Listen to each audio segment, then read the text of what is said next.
I'd like to introduce you to Timo Loves Feet, which I don't know where we're referencing, but I know there's a Timo in My Summer Car, I think.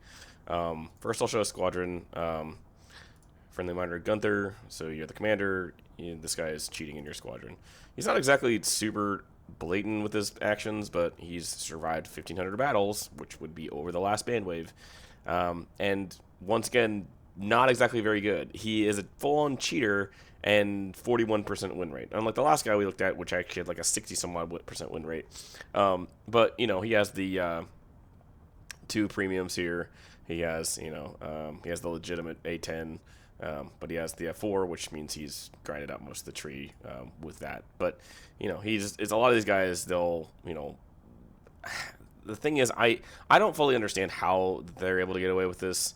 I don't know if Gaijin's complicit in some of this stuff, because allowing someone to buy essentially 4 premiums for some sort of currency rate exchange thing, which I don't know if it's true or not.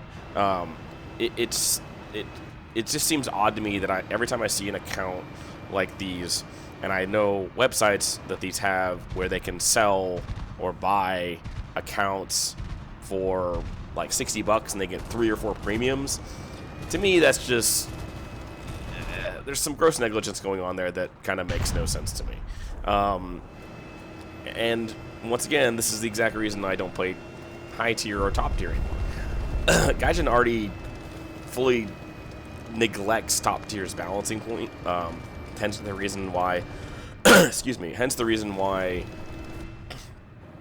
Germany and Sweden's win rates are like extremely high, and yet Russia, America, and everyone else has pretty mid or low win rates.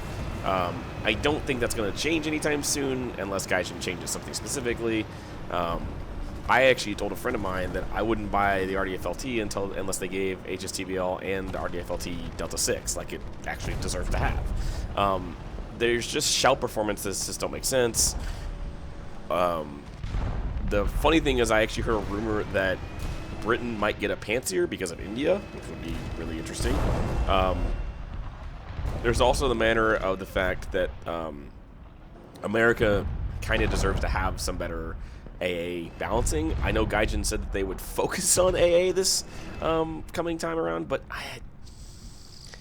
you're not going to fix the issues with AA if you're not going to resolve the major balancing issues at hand. Like, for example, the fact that Russian missiles shouldn't be performing as well as they do in-game just based on your arbitrary stat cards that you may or may not know. Gaijin just blatantly follows certain doctrines that make no sense, whereas I've seen... Wow, that's no wonder you're terrible at this game. It's just really funny to me that I've seen so many people like whine about how this game operates, and yet they don't realize that this game operates on pretty much just not the truth. It's really interesting to me that Gaijin is still resolved in just thinking that this game would be so much better if certain things were just the way they are. The only way I can really explain that is Gaijin will absolutely ignore completely unclassified, fully true documents in favor of random nonsense that really doesn't help. Point example is several years ago, Gaijin removed the Mouse, the Tiger 105, the Coelian, and the Panther 2 for being unrealistic. Granted, the Mouse was removed for balancing reasons, according to their actual post, but they removed the other 3 for being unrealistic. Okay, so why did we just add an Ostwind 2 into a premium pack if you give 2 craps about realism and realistic vehicles? Because the Ostwind 2 never existed. As far as and if anyone remembers, the Ostwind 2 was a proposal by Germany to make the Ostwind 1 into a twin-mounted turret. And it was I believe, not even a wooden mock-up. I believe it's a paper tank. And yet, we added it to the game to replace the Quellion, which actually had, according to what I'm seeing, a physical model. Wow, that's the ground, buddy. Jesus. This guy is not very good. It's really funny. And he hits the ground and dies to a tornado of bombs. That's even better.